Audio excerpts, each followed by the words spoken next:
Esta es una producción de Grupo Fórmula. Encuentra más contenido como este en radioformula.mx. Vámonos desde el centro del país hasta el sur del continente, directamente hasta Uruguay. Está Ignacio Álvarez, él es periodista de radio y televisión, un reconocido periodista en Uruguay. Primero le agradezco que nos regale estos minutos, le abrazo, deseo que todo se encuentre bien y lo queremos distraer porque algo que ha hecho muy bien Uruguay es el tema de la contención de COVID-19. Lo que ha hecho el país, lo que han hecho sus autoridades y, ojo, lo que ha hecho su sociedad. Ignacio, primero, gracias. Deseo que todo se encuentre bien hasta el sur del continente. Y coméntenos qué hicieron, qué están haciendo. Están haciendo cosas muy interesantes y que tiene cifras pues, que nos llaman mucho la atención en cuanto a personas que han perdido la vida, por desgracia, en cuanto a personas que tienen diagnosticado el COVID-19, el coronavirus. ¿Qué está pasando en Uruguay? Buenos días. Buenos días, bueno, un saludo a todos los que nos están escuchando.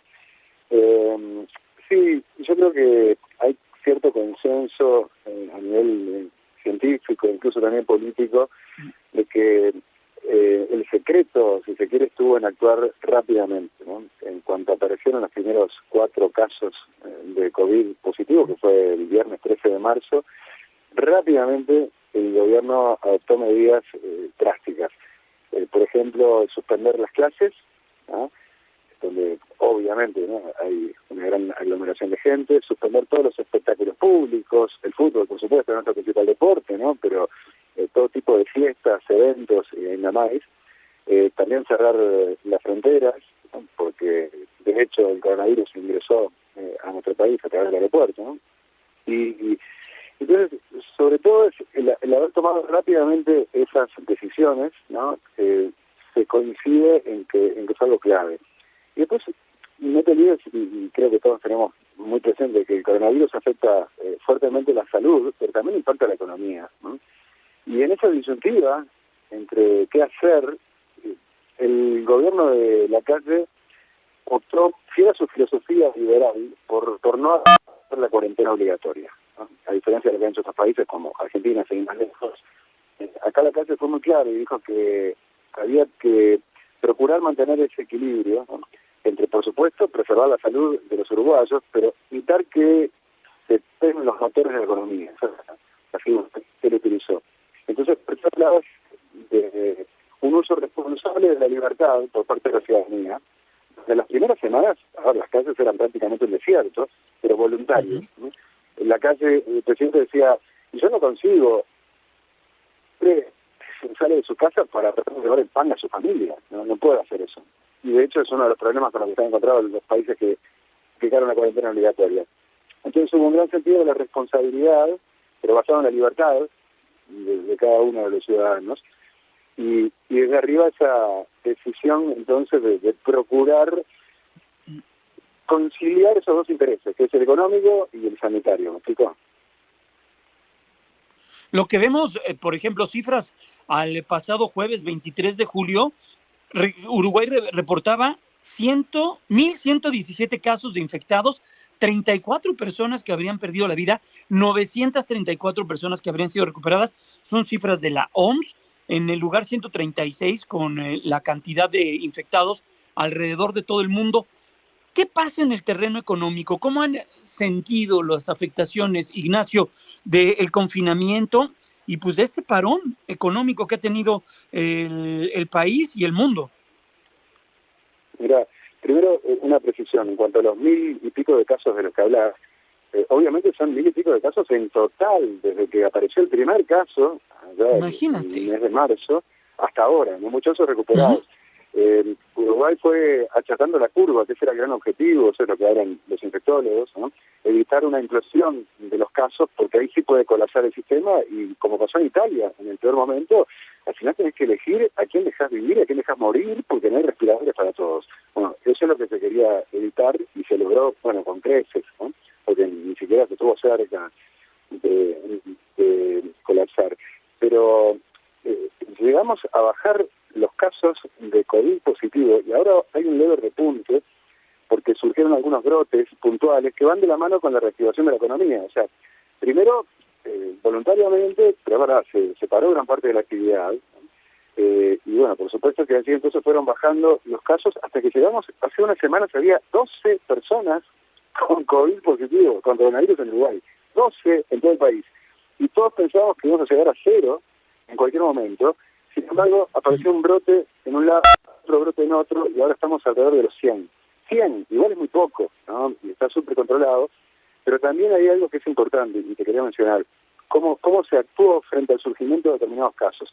O sea, más allá de las medidas de las que yo te hablé, de cortar con los espectáculos públicos, evitar la aglomeración de gente, las clases, etcétera, etcétera, también hay un trabajo científico que es muy importante y se basa en la capacidad de hacer test, los análisis, ¿no?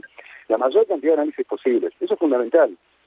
Obvio, tenemos una población bastante reducida, no llegamos a los 4 millones de habitantes, pero ahí se trabajó muchísimo de distintos organismos, la Universidad de la República. Entonces, eso te permite testear a un porcentaje alto de la población. Y en cuanto se detecta un positivo, se lo aísla, pero también se hace lo que es la trazabilidad, ¿no? Vos, con quién estuviste en contacto en las últimas horas. Entonces, bueno, ¿cómo te podés haber infectado? Con tal persona, y esta persona con quién tuvo contacto. Y a todos y cada uno de esos se les hace el test y se los aísla, para de esa forma mitigar lo que sería la reproducción del virus, ¿no? Entonces, ese trabajo de hormiga minucioso, pero detallado, contagiado por contagiado, es lo que ha evitado que estos brotes que han ido surgiendo y que naturalmente van a surgir en la medida que la gente va saliendo de sus casas, que hay una mayor interacción, que se vuelvan preocupantes, ¿no? Eso en cuanto a lo sanitario. Y con respecto a lo económico, sin duda que le pegó muchísimo, ¿no? Ni que hablar. Hay una cantidad inédita de gente que va a lo que se llama el seguro de paro, que es una prestación del Estado, donde la empresa lo envía a una suerte de indemnización, digamos, que se le paga un porcentaje de su salario, lo paga el Estado, y bueno, no va a trabajar. Obviamente que se llegó a un récord, pero más alto de la peor de las crisis económicas de la historia del país, porque las empresas no pueden pagar, la economía estaba parada, y bueno, y la gente, entonces, claro, requería ese subsidio. Pero muy lentamente y de a poco la economía está empezando a moverse. Claro, igual los números están en rojo. Ya Uruguay tenía un déficit fiscal muy preocupante, las cuentas del país estaban muy en rojo. El propio Lacalle, imagínate que él anunció en su campaña electoral que iba a hacer un gran recorte del gasto público y a los días de asumir la presidencia se destapa lo del coronavirus. Echó por tierra todos los planes de ahorro, porque ahí la economía del país se encuentra con un doble problema. Por un lado hay que hacer erogaciones extras que no estaban previstas. Por ejemplo, para comprar una cantidad de kits para hacer los test de coronavirus. Por ejemplo, para asistencia del Estado a la gente que no tiene que comer, que ya no tiene trabajo. Imagínate, ¿no? Millones de dólares.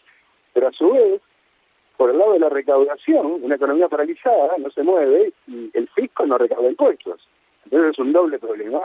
Sin duda que eso se está sintiendo. Por supuesto que Uruguay tiene una trayectoria de seriedad en ese sentido y eso es lo que le ha permitido financiarse. Que ha colocado, bien, ha sido algo histórico, ¿no? Y no han sido muchos ejemplos similares en el mundo, ha colocado deuda, por ejemplo, a unos intereses buenísimos, porque también la forma en la que está combatiendo la epidemia como que lo posiciona como un país serio, no solo en materia económica financiera, sino también en general. Entonces, de responsabilidad, la por supuesto financiera. Noticia, claro. Entonces, yo me siento, la verdad, que muy orgulloso. No soy de los que, no sé, de los chauvinistas, ¿no? Y que agitan la bandera, y porque sí, pero la verdad que sí, que se están haciendo las cosas bien y hay responsabilidad del gobierno y también de la población.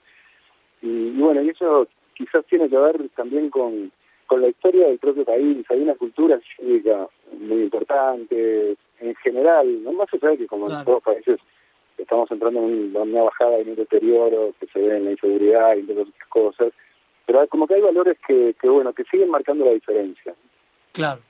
Pues Ignacio Álvarez, es bien importante y también aleccionador saber lo que están haciendo en distintas partes del mundo y tareas exitosas que se están llevando a cabo donde el civismo, la responsabilidad pública de la propia gente y por supuesto acompañado de políticas públicas bien estructuradas, pues tiene los resultados que hemos visto a la distancia. Gracias, te abrazo, Ignacio Álvarez, periodista de radio y televisión allá en Uruguay. Muchas gracias por estos minutos. Muchas gracias a vos. Y mirá, solo te despido con una frase. Yo entrevisté al presidente de la República uruguayo en un mano a mano, y justamente me habló de la soledad absoluta que sintió a la hora de tomar la decisión de qué hacer con el país.